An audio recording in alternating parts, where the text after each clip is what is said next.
What's up YouTube, it's Sean here and I'm super excited to give you guys my review of the Maniére collaboration with Jordan Brand on the Air Jordan 3 Retro SP in the Raised by Women colorway. This is arguably one of the top releases of 2021 and it's a shoe inspired by women and technically made for women as well.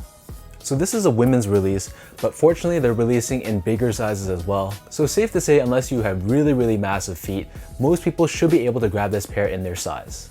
So Maniére's founder, James Whitaker, he was inspired by his childhood story where the Air Jordan 3 was the very first shoe that his mom ever bought him and his brothers. So that's why they opted for a collaboration on the Jordan 3 model, and that's why it's a release meant for women. So far they've had two initial drops of this shoe. The first round was a women's only raffle, and then the second round was an online general raffle, and then they're set for an online drop on their website on April 28th. This pair is set for a price of $200 US, which translates to about 250 Canadian, and the official colorway for this shoe is white, medium gray, and violet ore. So first off, here's a quick look at the box. And the box is a special edition box made just for this release. It comes with this translucent sleeve and we have this A logo found throughout. And then taking off this cover, you'll see that the box is special as well. We have this white lid, we have this Jumpman Flight logo, which is done in that violet ore color, and then the bottom of the box is done in medium gray. As for the shoes, so this is a reinvented take on your classic Air Jordan 3 silhouette. Diving straight into the details, the base layer and the majority of the upper is constructed out of this beautiful tumbled white colored leather. You'll notice though that the edges of the leather, when you take a look at it from the side, it sort of has like a reddish tint to it. And then surrounding the front edge of the toe box, instead of your signature elephant print, they've replaced it with this really fuzzy gray colored suede.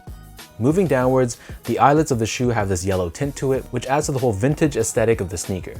And in the middle, again, instead of elephant print, here we have more of that gray suede.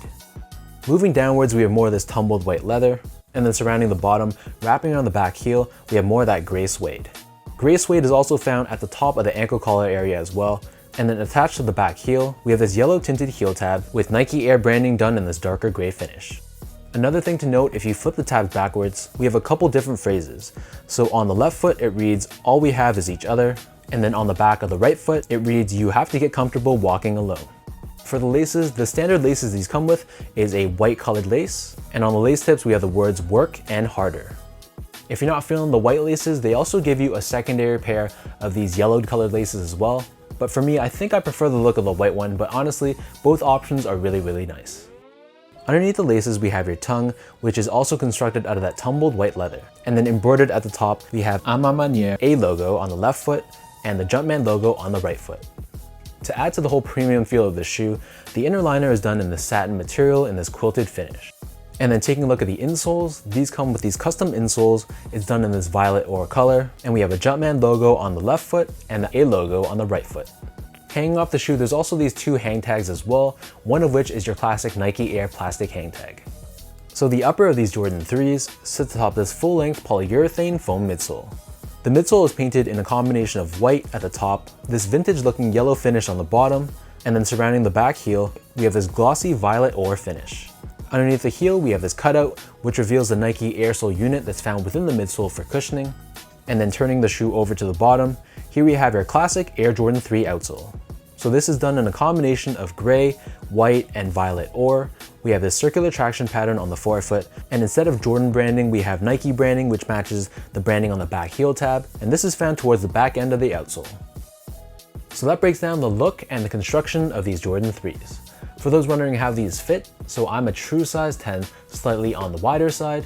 And when I'm translating that to women's sizes, you go up 1.5 sizes, so I'm technically an 11.5 women's. So I'd say that these guys do run a little bit big. So this pair is a size 11.5, and I'd say that it's a little bit more roomy than your standard size 10 Jordan 3. I think the width is perfect, but there is a little bit extra length than I would have liked. So I think ideally going to a size 11, which is a 9.5 men's, would have been perfect. So if you don't mind a little bit extra room, I feel like you can stick with your normal Jordan 3 size, but if you do like more of a snug one-to-one fit, I'd probably recommend going the half size down. Next up, in terms of comfort, so overall these feel exactly like all my other Air Jordan 3s, so I personally feel like the Jordan 3 is a very comfortable silhouette. I know some people disagree and some people feel like they feel like bricks on feet, but for some reason I've always liked the feeling of Jordan 3s on feet. It gives me that good balance between softness and support, and even though it's a shoe from the 80s, for some reason it just works for my feet. So if you don't like how a Jordan 3 normally feels, then you're not gonna like how these feel, but I think they're gonna be fine for just an everyday casual use shoe. Finally, in terms of the quality and craftsmanship on this pair, first off, the material quality was excellent.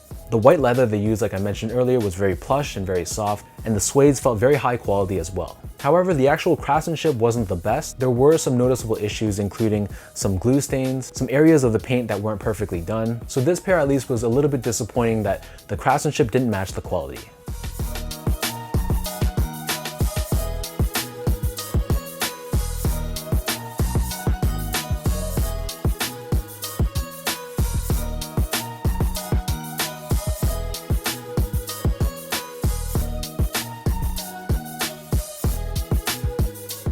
With all that being said, now let's lace these up and I'll show you guys how these look on feet.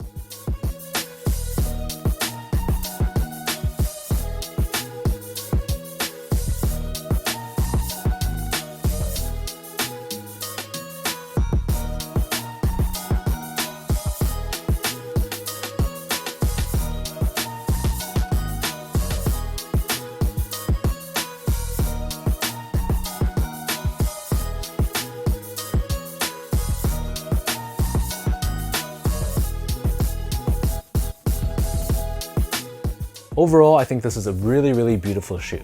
When I first saw the initial images of this pair, I already knew in my mind that this was going to be a contender for my shoe of the year. Is it going to take the #1 spot? It's still a little bit too early to tell, but it's definitely near the top. I really love the Jordan 3 in general. If you guys have been following my channel for some time, you know this. And I think this was a really elegant and tasteful way to add that vintage flavor to a classic model. And we all know that the whole vintage look is really in these days. With the big release date set for April 28th, the resale prices on the shoe have been slowly dipping. So hopefully there's enough pairs that most of us that want this will be able to grab these. If you guys enjoyed this video, be sure to like, comment, and subscribe. Give me a follow on Instagram at esco8. Check out my Twitter at sean.go and visit my website as well at seango.ca. So until next time, thank you so much for tuning in. Hopefully you guys enjoyed this review and I'll catch you guys all in the next one.